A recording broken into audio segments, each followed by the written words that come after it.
의료는 만능이 아닙니다. 의사도 알지 못하는 것이 많이 있습니다. 현재 시행되고 있는 치료, 사용되고 있는 약이더라도 아직 의학적, 과학적으로 판단할 수 없는 결과를 얻지 못한 것이 많이 있습니다. 의료 서비스를 받는 측면에 있는 환자로서 죽을 때 후회하지 않을 선택을 하기 위해서 알아두면 좋을 사실들을 소개하고자 합니다. 그리고 저자가 좋다고 생각하는 습관과 생활 스타일도 아울러 소개합니다. 오늘 소개할 책은 병원 가기 전 읽어야 할 책으로 저자 니미 마사노리, 출판사 청웅입니다. 이 책은 자숙의 저술서입니다. 저자가 의사가 막 되었을 즈음에는 몰랐지만 임상의로서 연구자로서 30년간의 경험을 쌓아가면서 알게 된 것을 정리한 것입니다. 의사 개인도 진화합니다. 아는 것이 늘어난다는 것은 당연히 알지 못하는 것에 신경 쓰지 못한 채 환자분과 만나던 시대도 있었다는 것입니다. 인간 사회는 다양한 사람들의 집단입니다. 그 다양성이 있는 사람들에게 어떤 의료가 최선일지는 사실 좀처럼 쉽게 알 수 없습니다. 저자는 이 책을 통해 의료진은 최선의 의료를 제공해야 하지만 사람으로서 어떤 의료가 가장 적합할지 쉽게 알 수 없다는 점을 알아주었으면 하는 바람을 담았습니다. 그럼 바로 책 속으로 들어가 보겠습니다. 종합검진은 꼭 받아야 하는가? 의료 종사자들은 종합정밀 건강진단을 잘 받지 않는다. 의료 종사자들은 종합정밀 건강진단이 유익한 것이라고는 생각하지 않습니다. 의료 종사자가 종합정밀 건강진단을 받는 일은 드뭅니다. 제 주변 의료 종사자들에게 물어보면 병이 발견될까봐 두려워서라든지 증상이 생기면 검사를 해도 변할 건 없으니까 검진을 받으러 안 간다는 의견을 내놓습니다. 저는 어느 쪽이든 괜찮다고 생각합니다. 저는 검진을 받아본 적이 없습니다. 증상이 생기면 치료해도 큰 차이 없다고 생각하기 때문입니다. 검진은 절대적으로 필요하다고는 할 수 없으며 또한 불필요하다고 할 수도 없다는 것이 제 생각입니다. 알지 않아도 되는 병까지 찾는다. 검진은 이상을 찾는 것이 목표입니다. 곧 나을 필요가 없는 것, 모르는 편이 나은 것까지 찾아낼 가능성도 있습니다. 그 결과를 점괘 뽑는 듯한 느낌으로 받아들일 분들이라면 괜찮겠지만 아주 작은 이상에도 초조해하며 살아갈 타입의 사람들은 오히려 검진을 받는 것이 스트레스 요소가 되어 받지 않는 편이 낫지 않나 싶습니다. 검진 결과에 대해 고민하다가 오히려 상태가 나빠지는 것을 검진병이라고 부릅니다. 치료하는 편이 좋은 병만을 찾고 싶겠지만 그렇게 잘 되지 않습니다. 찾아도 찾지 않아도 그만인 병도 있습니다. 전립선암이나 갑상선암은 진행이 느리므로 굳이 치료가 필요한 경우는 매우 적은 것으로 알려져 있습니다. 생활습관병 이상 수치도 수치로서 찾지 않으면 자각 증상으로는 전혀 신경 쓰이지 않는 것들 뿐입니다. 또한 찾아내더라도 별 수가 없는 병도 있습니다. 치료법이 거의 없고 병과 싸우더라도 그다지 유익성을 기대할 수 없는 병입니다. 물론 그런 패전가고의 병도 치료를 시도해 감에 따라 미래가 열리기도 합니다. 예를 들어 췌장암이 그렇습니다. 저라면 증상이 나타날 때까지 찾아내고 싶지 않은 병 중 하나입니다. 췌장암이 낫는 것을 본 적이 그다지 없습니다. 그래서 그냥 쭉 두고 싶습니다. 곧 찾아내지 않더라도 좋을 것을 굳이 찾아내는 것이 검진이며 유전자 검사도 그렇습니다. 그리고 검진을 하면 암을 찾게 되는데 조기암을 찾습니다. 그래서 생명이 연장될 가능성이 높아진다고 생각하는 분들이 많이 있는 것 같습니다. 문제는 암인가 아닌가를 판단하는 것이 사실 어렵다는 것입니다. 바둑이나 오셀로처럼 흑백이 명확하지 않습니다. 회색 지대가 많은 것입니다. 암은 전이 되기 때문에 악성입니다. 곧 전이 되어 있다면 흑입니다. 이에 반해 전이 되지 않은 암 같은 병소를 흑이라고 할지 백이라고 할지가 어렵습니다.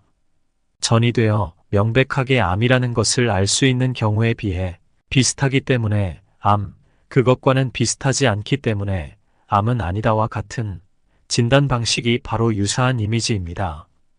곧 예측 진단이며 그것이 사실인지 아닌지는 알 수 없습니다. 그런 애매한 진단은 있을 수 없다고 생각하실지 모르겠지만 이것이 현재 의료 현장에서 이루어지는 표준적 진단 방법인 것입니다. 알기 쉬운 예로 유방암 양성, 악성 진단 과정이 있습니다. 검진에서 유방암이 의심되어 조직 검사를 통해 유방암으로 진단된 환자의 조직 표본 프레파라트를 빌려와 다른 병원에서 다른 병리의가 진단하면 암이 아닌 케이스도 있습니다. 사람이 진단하는 것이기 때문에 절대적인 것은 있을 수 없습니다. 장래에 반드시 전이될 병소처럼 보이더라도 그 사람이 살아가는 동안 전이되지 않는다면 그 사람에게 있어서는 양성입니다. 환자 각각의 살아가는 기간까지 고려하면 점점 회색지대로 이야기할 수 있는 암이 늘어나게 됩니다. 만약 암이라고 생각해 시행한 수술이더라도 수술이 불필요했을지도 모릅니다. 하지만 그것은 수술 전에도 수술 후에도 알기 어렵습니다. 저희 의사들도 환자도 지금 알고 있는 정보만으로 치료법을 선택해야 하기 때문입니다. 지금 복용하고 있는 약에 대해 의심해보자. 제 외래 환자분들 중에는 이미 다양한 약을 복용하고 있는 분들이 있습니다. 일본에는 전문과로 예를 들어 일본 외과학회, 일본 소화기병학회, 일본 심장혈관외과학회 등 많은 학회가 있습니다. 최근에는 약 50여 가지에 이르는 의치학계학회가 각각 전문의 제도를 만들어 전문 연수 등 일정한 조건을 통과한 의사를 그 전문과에 대해 고도의 지식과 기량, 경험을 갖춘 학회 전문의로 인정하여 의료가 세분화되는 경향이 있습니다. 그러자 여러 병이 있을 때는 여러 의사에게 다니는 것이 당연시 되었습니다. 각각의 전문 영역 의사가 그 증상에 문제가 있다고 판단하게 되면 환자가 복용할 약이 점점 많아지게 됩니다. 그리고 전문의는 자신의 영역 이외의 약에 대해선 개입하지 않습니다. 그러다 보니 10종류 이상의 약을 복용하고 있는 환자도 적지 않습니다. 약은 전신을 돌아다닙니다. 많은 약을 복용하면 도대체 어느 것이 내 몸에 필요한 것인가를 알지 못합니다. 오히려 이상 반응이 생겼을 때 약의 부작용을 의심하려고 해도 도대체 어떤 것이 부작용의 원인인지 판단할 수 없습니다. 또한 의사끼리 환자에 대한 정보를 공유하지 않으므로 비슷한 작용을 가진 약이 다른 진료과에서 중복으로 처방되기도 합니다. 그래서 환자가 어떤 것이 어떻게 유효하며 필요한지를 알아두어야만 합니다. 약사가 환자의 약봉투를 전부 관리한다면 어떤 약을 어느 정도로 복용하고 있는지 파악이 가능하겠지만 약사는 약에 대해 중지 권고를 할 수는 없습니다. 약이 해를 끼칠 가능성이 있다고 일단 생각하더라도 누구도 입 밖으로 그런 말을 내지 못하는 것입니다. 그래서 복용약이 눈이 쌓이듯이 늘어나는 것입니다. 지금 한번 자신이 복용하고 있는 약 중에 혹시 불필요한 것은 없는지 확인해 보면 어떨까요? 항생제는 감기엔 효과가 없다. 감기로 진료받으러 왔을 때 증상이나 환자 관련 상세사항과는 상관없이 무조건 항생제를 처방하는 의사는 의심해 보는 편이 좋습니다. 적어도 교과서적으로 감기는 바이러스 감염입니다. 항생제는 세균에는 유효하지만 바이러스에는 무효합니다. 수면제, 항우울제, 항불안제는 주의하자.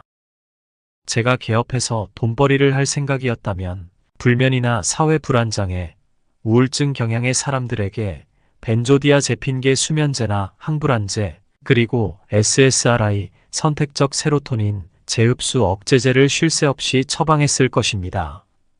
이런 약에는 의존성이 있어 끊으려면 이탈 증상이 나타납니다. 곧 끊을 수 없게 되는 것입니다.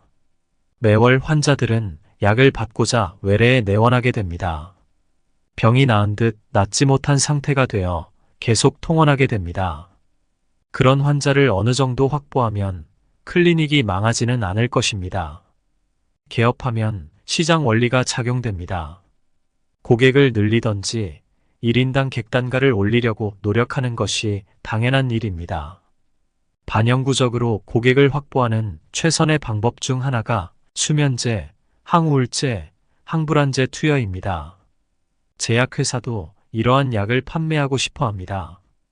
그래서 이 약이 안전하며 사회생활에 큰 도움이 된다고 선전합니다. 약을 제조하여 판매하는 기업이기 때문에 당연하다면 당연한 일입니다. 사실 의사에게 필요 최소한의 약을 처방하는 직업의식이 필요하지만 개업하면 직원들의 생활도 달려있기 때문에 어쩔 수 없이 그런 방향으로 흐르게 된다는 점도 생각해 봅니다. 또한 과거 저 자신이 이런 약의 의존성에 대한 지식이 없었던 것처럼 제약회사 MR의 설명을 믿고 처방하는 개업이도 있을지 모릅니다. 제약회사는 회색지대에 있는 내용이 있다면 당연히 약이 판매되는 방향으로 이야기하게 됩니다. 하지만 절대 이런 약을 처방하는 개업이가 모두 돈벌이를 위해 악의를 가지고 환자를 접하고 있는 것은 아닙니다. 오해는 없으셨으면 합니다. 지금 알고 있는 상식을 버리자. 우선 노화를 받아들이자. 노화를 받아들이는 것은 중요한 건강유지법입니다. 제 외래의 야간 빈뇨로 힘들어하는 환자분이 내원했습니다. 그럴 때는 당연히 야간 배뇨 횟수를 물어봅니다.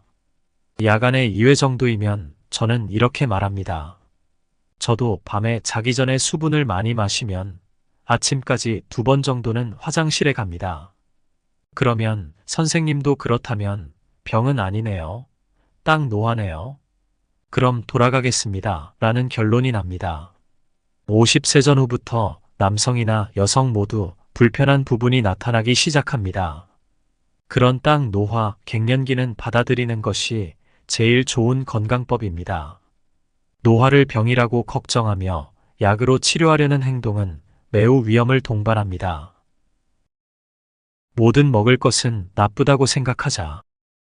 건강 관련 서적이나 건강 프로그램, 인터넷상에는 이런 것을 복용하면 건강해집니다. 라든지 이것을 복용하면 면역력이 올라간다. 이것이 장수의 비결 등의 다양한 정보가 가득합니다.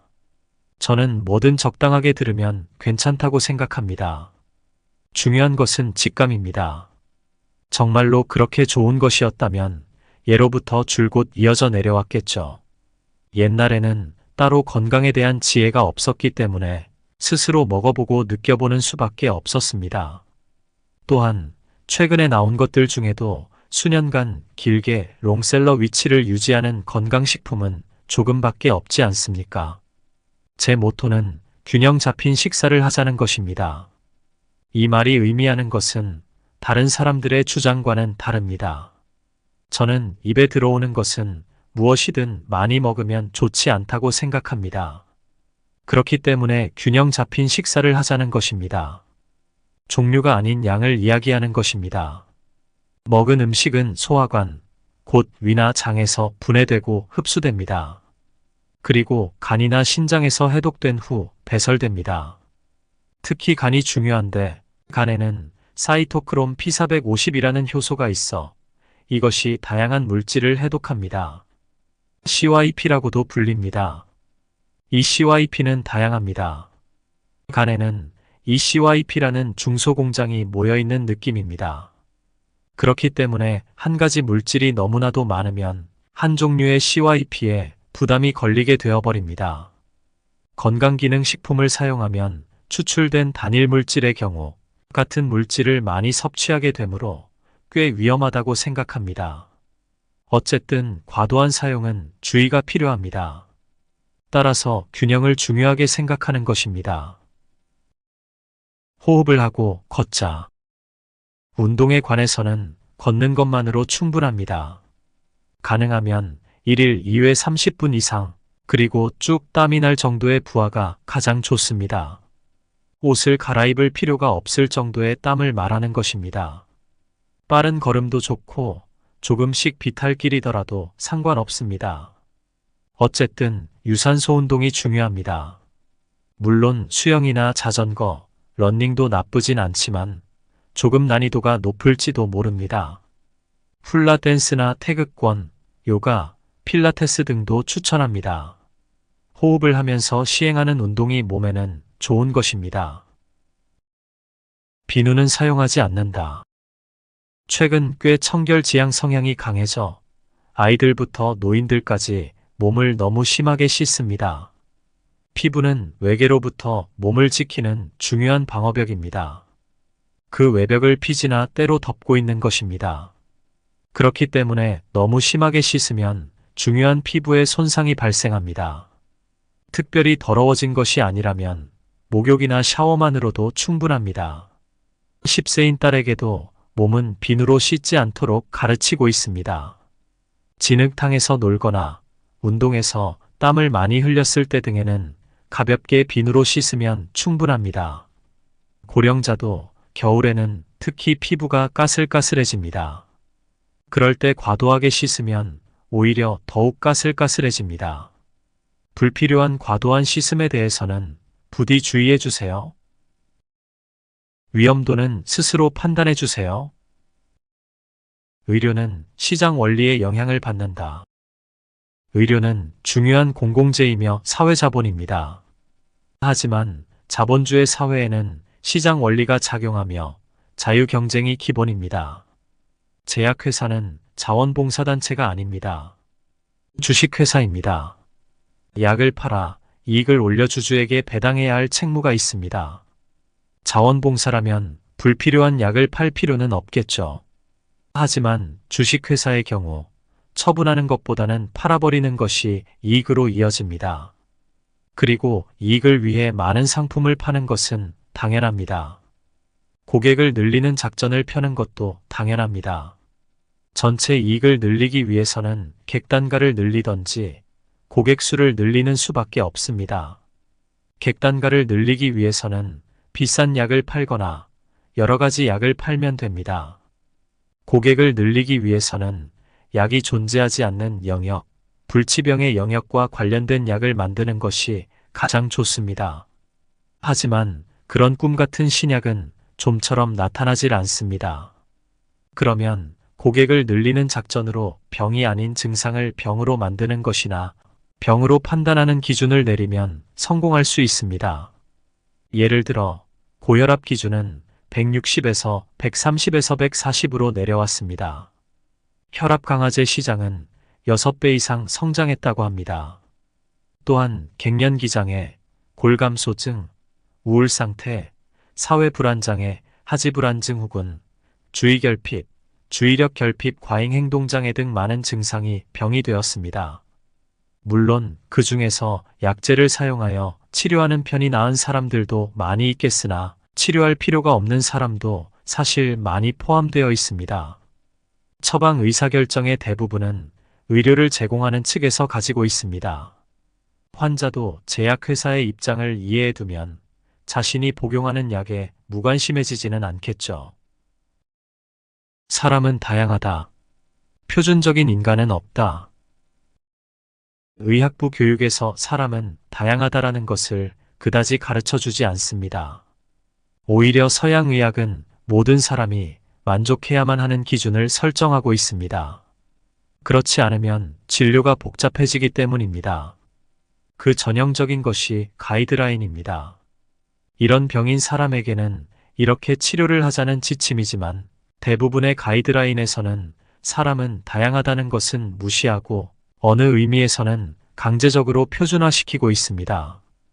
병에 걸려버렸을 때, 검진이나 검사를 받았을 때, 예방접종을 맞을 때, 병원을 방문하면 이런 어느 정도의 타협을 가지고 표준화된 의료를 받게 됩니다. 하지만 세계에서도 가장 높은 수준의 의료가 존재하는 일본에서 병원도 의사도 치료법도 약도 모두 환자인 여러분들이 선택할 수 있습니다. 희망이 샘솟는 매일을. 사람은 누구든 다 죽습니다. 그러므로 그저 죽음을 두려워할 것이 아니라 때때로 죽음에 관해 생각을 던져봅시다. 그러면 인생이 보다 알차지지 않을까요? 저도 죽음에 대해 생각해 봄으로써 새삼스레 가족에 대한 감사한 마음을 가져본다든지 특별히 큰 행복한 일이 아니더라도 지금의 이 평온한 무슨 일 없는 매일이 가장 행복한 것은 아닐까 하는 생각을 합니다. 그래서 저는 환자분들에게도 죽음에 관련된 이야기를 하는 것입니다. 의료의 역할이 어떻게든 오래 살게 하는 것은 아니라고 생각합니다. 과거에는 오래 살게 하는 것이 의사의 사명이라고 생각해 왔습니다만 그 사람이 얼마나 충실한 인생을 보내고 죽음을 맞이할 것인가, 그것을 도와주는 것이 의료의 사명이라고 생각합니다. 여기까지 책의 핵심 내용 정리를 마치겠습니다. 여러 여건상 책의 일부밖에는 전달해 드리지 못하니 오롯이 저자의 뜻을 이해하시려면 꼭 책을 읽어보시길 추천드립니다. 영상이 도움되셨다면 구독, 좋아요 부탁드립니다. 끝까지 시청해 주셔서 감사합니다. 의료는 만능이 아닙니다. 의사도 알지 못하는 것이 많이 있습니다. 현재 시행되고 있는 치료, 사용되고 있는 약이더라도 아직 의학적, 과학적으로 판단할 수 없는 결과를 얻지 못한 것이 많이 있습니다. 의료 서비스를 받는 측면에 있는 환자로서 죽을 때 후회하지 않을 선택을 하기 위해서 알아두면 좋을 사실들을 소개하고자 합니다. 그리고 저자가 좋다고 생각하는 습관과 생활 스타일도 아울러 소개합니다. 오늘 소개할 책은 병원 가기 전 읽어야 할 책으로 저자 니미 마사노리, 출판사 청홍입니다. 이 책은 자숙의 저술서입니다. 저자가 의사가 막 되었을 즈음에는 몰랐지만 임상의로서, 연구자로서 30년간의 경험을 쌓아가면서 알게 된 것을 정리한 것입니다. 의사 개인도 진화합니다. 아는 것이 늘어난다는 것은 당연히 알지 못하는 것에 신경 쓰지 못한 채 환자분과 만나던 시대도 있었다는 것입니다. 인간 사회는 다양한 사람들의 집단입니다. 그 다양성이 있는 사람들에게 어떤 의료가 최선일지는 사실 좀처럼 쉽게 알 수 없습니다. 저자는 이 책을 통해 의료진은 최선의 의료를 제공해야 하지만 사람으로서 어떤 의료가 가장 적합할지 쉽게 알 수 없다는 점을 알아주었으면 하는 바람을 담았습니다. 그럼 바로 책 속으로 들어가 보겠습니다. 종합검진은 꼭 받아야 하는가? 의료 종사자들은 종합정밀 건강진단을 잘 받지 않는다. 의료 종사자들은 종합정밀 건강진단이 유익한 것이라고는 생각하지 않습니다. 의료 종사자가 종합정밀 건강진단을 받는 일은 드뭅니다.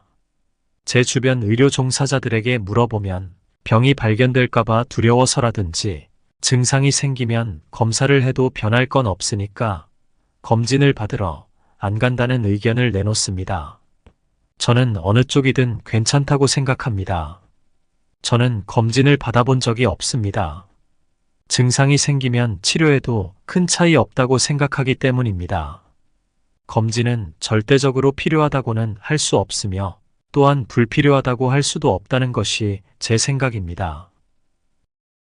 알지 않아도 되는 병까지 찾는다. 검진은 이상을 찾는 것이 목표입니다. 곧 나을 필요가 없는 것, 모르는 편이 나은 것까지 찾아낼 가능성도 있습니다. 그 결과를 점괘 뽑는 듯한 느낌으로 받아들일 분들이라면 괜찮겠지만 아주 작은 이상에도 초조해하며 살아갈 타입의 사람들은 오히려 검진을 받는 것이 스트레스 요소가 되어 받지 않는 편이 낫지 않나 싶습니다. 검진 결과에 대해 고민하다가 오히려 상태가 나빠지는 것을 검진병이라고 부릅니다. 치료하는 편이 좋은 병만을 찾고 싶겠지만 그렇게 잘 되지 않습니다. 찾아도 찾지 않아도 그만인 병도 있습니다. 전립선암이나 갑상선암은 진행이 느리므로 굳이 치료가 필요한 경우는 매우 적은 것으로 알려져 있습니다. 생활습관병 이상 수치도 수치로서 찾지 않으면 자각 증상으로는 전혀 신경 쓰이지 않는 것들 뿐입니다. 또한 찾아내더라도 별 수가 없는 병도 있습니다.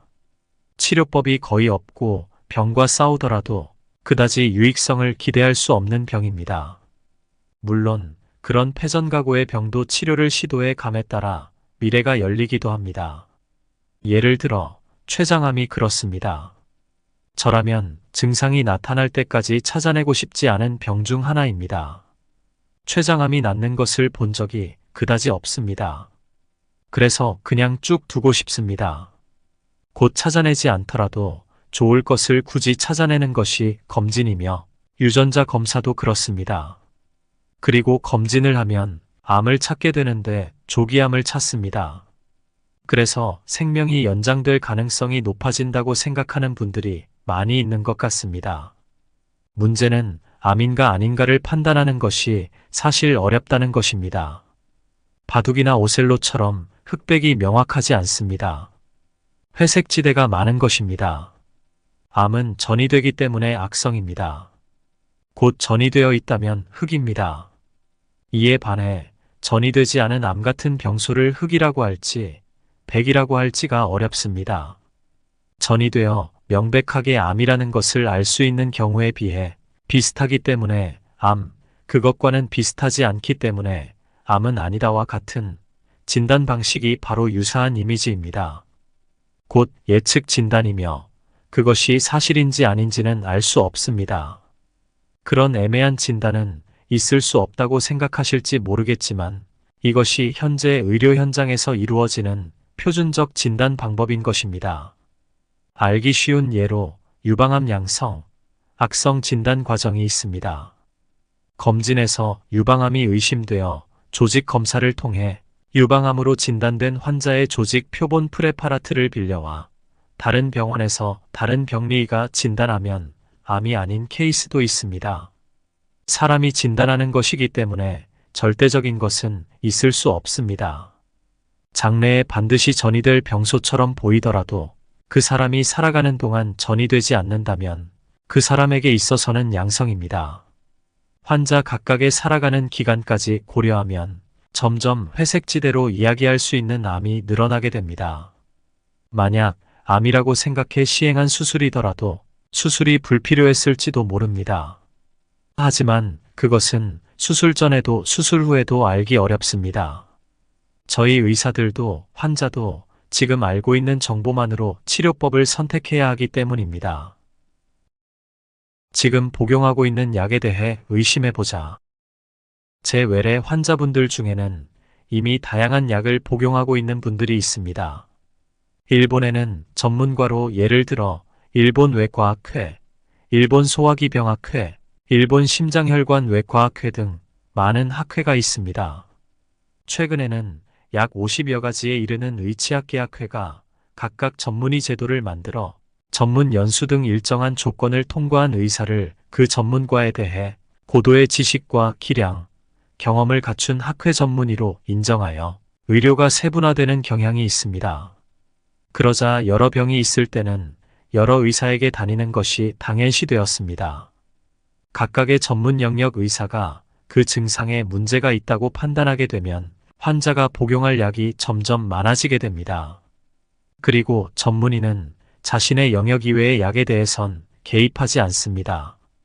그러다 보니 10종류 이상의 약을 복용하고 있는 환자도 적지 않습니다. 약은 전신을 돌아다닙니다. 많은 약을 복용하면 도대체 어느 것이 내 몸에 필요한 것인가를 알지 못합니다. 오히려 이상 반응이 생겼을 때 약의 부작용을 의심하려고 해도 도대체 어떤 것이 부작용의 원인인지 판단할 수 없습니다.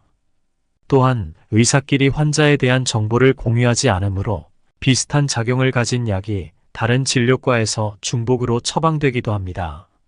그래서 환자가 어떤 것이 어떻게 유효하며 필요한지를 알아두어야만 합니다. 약사가 환자의 약봉투를 전부 관리한다면 어떤 약을 어느 정도로 복용하고 있는지 파악이 가능하겠지만 약사는 약에 대해 중지 권고를 할 수는 없습니다. 약이 해를 끼칠 가능성이 있다고 일단 생각하더라도 누구도 입 밖으로 그런 말을 내지 못하는 것입니다. 그래서 복용약이 눈이 쌓이듯이 늘어나는 것입니다. 지금 한번 자신이 복용하고 있는 약 중에 혹시 불필요한 것은 없는지 확인해 보면 어떨까요? 항생제는 감기엔 효과가 없다. 감기로 진료받으러 왔을 때 증상이나 환자 관련 상세사항과는 상관없이 무조건 항생제를 처방하는 의사는 의심해보는 편이 좋습니다. 적어도 교과서적으로 감기는 바이러스 감염입니다. 항생제는 세균에는 유효하지만 바이러스에는 무효합니다. 수면제, 항우울제, 항불안제는 주의하자.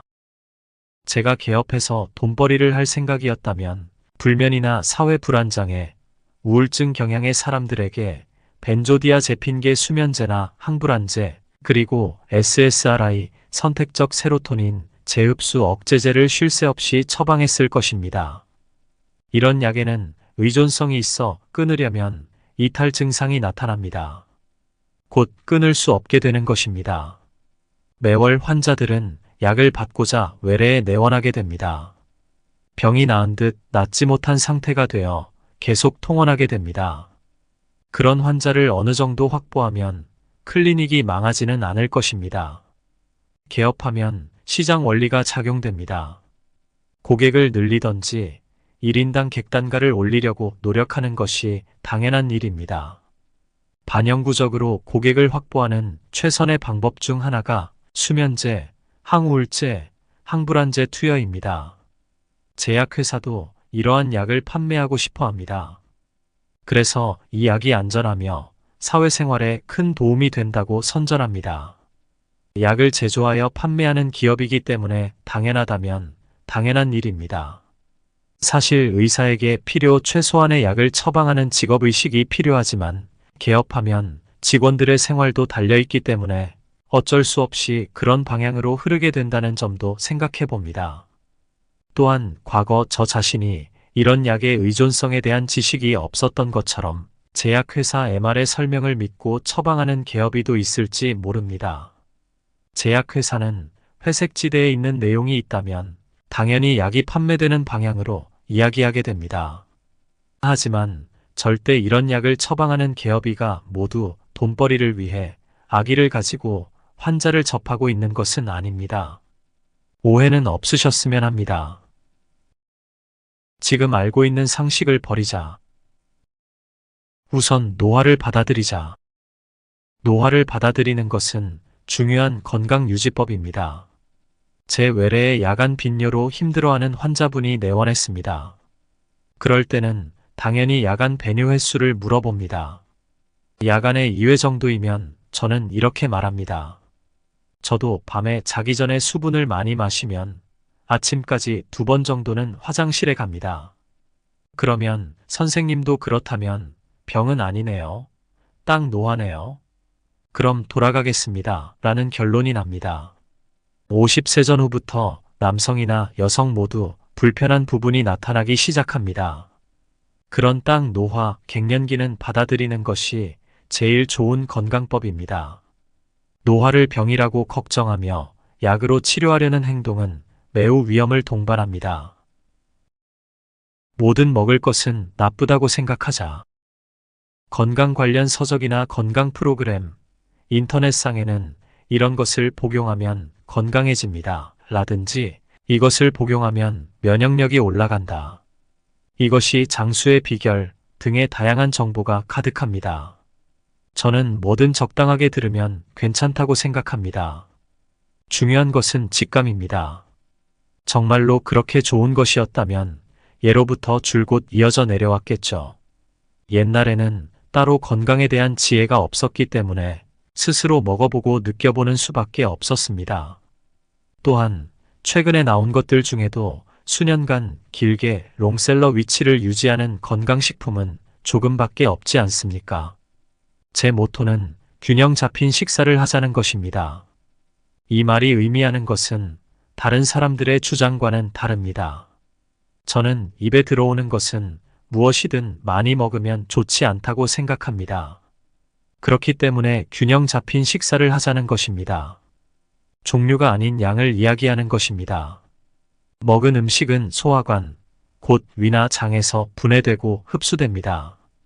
그리고 간이나 신장에서 해독된 후 배설됩니다. 특히 간이 중요한데 간에는 사이토크롬 P450이라는 효소가 있어 이것이 다양한 물질을 해독합니다. CYP라고도 불립니다. 이 CYP는 다양합니다. 간에는 이 CYP라는 중소공장이 모여있는 느낌입니다. 그렇기 때문에 한 가지 물질이 너무나도 많으면 한 종류의 CYP에 부담이 걸리게 되어버립니다. 건강기능식품을 사용하면 추출된 단일 물질의 경우 같은 물질을 많이 섭취하게 되므로 꽤 위험하다고 생각합니다. 어쨌든 과도한 사용은 주의가 필요합니다. 따라서 균형을 중요하게 생각하는 것입니다. 호흡을 하고 걷자. 운동에 관해서는 걷는 것만으로 충분합니다. 가능하면 1일 2회 30분 이상, 그리고 쭉 땀이 날 정도의 부하가 가장 좋습니다. 옷을 갈아입을 필요가 없을 정도의 땀을 말하는 것입니다. 빠른 걸음도 좋고 조금씩 비탈길이더라도 상관없습니다. 어쨌든 유산소 운동이 중요합니다. 물론 수영이나 자전거, 러닝도 나쁘진 않지만 조금 난이도가 높을지도 모릅니다. 훌라댄스나 태극권, 요가, 필라테스 등도 추천합니다. 호흡을 하면서 시행하는 운동이 몸에는 좋은 것입니다. 비누는 사용하지 않는다. 최근 꽤 청결지향 성향이 강해져 아이들부터 노인들까지 몸을 너무 심하게 씻습니다. 피부는 외계로부터 몸을 지키는 중요한 방어벽입니다. 그 외벽을 피지나 때로 덮고 있는 것입니다. 그렇기 때문에 너무 심하게 씻으면 중요한 피부에 손상이 발생합니다. 특별히 더러워진 것이 아니라면 목욕이나 샤워만으로도 충분합니다. 10세인 딸에게도 몸은 비누로 씻지 않도록 가르치고 있습니다. 진흙탕에서 놀거나 운동에서 땀을 많이 흘렸을 때 등에는 가볍게 비누로 씻으면 충분합니다. 고령자도 겨울에는 특히 피부가 까슬까슬해집니다. 그럴 때 과도하게 씻으면 오히려 더욱 까슬까슬해집니다. 불필요한 과도한 씻음에 대해서는 부디 주의해 주세요. 위험도는 스스로 판단해 주세요. 의료는 시장 원리에 영향을 받는다. 의료는 중요한 공공재이며 사회자본입니다. 하지만 자본주의 사회에는 시장 원리가 작용하며 자유경쟁이 기본입니다. 제약회사는 자원봉사단체가 아닙니다. 주식회사입니다. 약을 팔아 이익을 올려 주주에게 배당해야 할 책무가 있습니다. 자원봉사라면 불필요한 약을 팔 필요는 없겠죠. 하지만 주식회사의 경우 처분하는 것보다는 팔아버리는 것이 이익으로 이어집니다. 그리고 이익을 위해 많은 상품을 파는 것은 당연합니다. 고객을 늘리는 작전을 펴는 것도 당연합니다. 전체 이익을 늘리기 위해서는 객단가를 늘리던지 고객 수를 늘리는 수밖에 없습니다. 객단가를 늘리기 위해서는 비싼 약을 팔거나 여러 가지 약을 팔면 됩니다. 고객을 늘리기 위해서는 약이 존재하지 않는 영역, 불치병의 영역과 관련된 약을 만드는 것이 가장 좋습니다. 하지만 그런 꿈 같은 신약은 좀처럼 나타나질 않습니다. 그러면 고객을 늘리는 작전으로 병이 아닌 증상을 병으로 만드는 것이나 병으로 판단하는 기준을 내리면 성공할 수 있습니다. 예를 들어 고혈압 기준은 160에서 130에서 140으로 내려왔습니다. 혈압 강화제 시장은 6배 이상 성장했다고 합니다. 또한 갱년기장애, 골감소증, 우울상태, 사회불안장애, 하지불안증 혹은 주의결핍, 주의력결핍 과잉행동장애 등 많은 증상이 병이 되었습니다. 물론 그 중에서 약제를 사용하여 치료하는 편이 나은 사람들도 많이 있겠으나 치료할 필요가 없는 사람도 사실 많이 포함되어 있습니다. 처방 의사결정의 대부분은 의료를 제공하는 측에서 가지고 있습니다. 환자도 제약회사의 입장을 이해해 두면 자신이 복용하는 약에 무관심해지지는 않겠죠. 사람은 다양하다. 표준적인 인간은 없다. 의학부 교육에서 사람은 다양하다라는 것을 그다지 가르쳐 주지 않습니다. 오히려 서양의학은 모든 사람이 만족해야만 하는 기준을 설정하고 있습니다. 그렇지 않으면 진료가 복잡해지기 때문입니다. 그 전형적인 것이 가이드라인입니다. 이런 병인 사람에게는 이렇게 치료를 하자는 지침이지만 대부분의 가이드라인에서는 사람은 다양하다는 것은 무시하고 어느 의미에서는 강제적으로 표준화시키고 있습니다. 병에 걸려버렸을 때, 검진이나 검사를 받았을 때, 예방접종을 맞을 때, 병원을 방문하면 이런 어느 정도의 타협을 가지고 표준화된 의료를 받게 됩니다. 하지만 세계에서도 가장 높은 수준의 의료가 존재하는 일본에서 병원도 의사도 치료법도 약도 모두 환자인 여러분들이 선택할 수 있습니다. 희망이 샘솟는 매일을. 사람은 누구든 다 죽습니다. 그러므로 그저 죽음을 두려워할 것이 아니라 때때로 죽음에 관해 생각을 던져봅시다. 그러면 인생이 보다 알차지지 않을까요? 저도 죽음에 대해 생각해 봄으로써 새삼스레 가족에 대한 감사한 마음을 가져본다든지 특별히 큰 행복한 일이 아니더라도 지금의 이 평온한 무슨 일 없는 매일이 가장 행복한 것은 아닐까 하는 생각을 합니다. 그래서 저는 환자분들에게도 죽음에 관련된 이야기를 하는 것입니다. 의료의 역할이 어떻게든 오래 살게 하는 것은 아니라고 생각합니다. 과거에는 오래 살게 하는 것이 의사의 사명이라고 생각해 왔습니다만 그 사람이 얼마나 충실한 인생을 보내고 죽음을 맞이할 것인가, 그것을 도와주는 것이 의료의 사명이라고 생각합니다. 여기까지 책의 핵심 내용 정리를 마치겠습니다.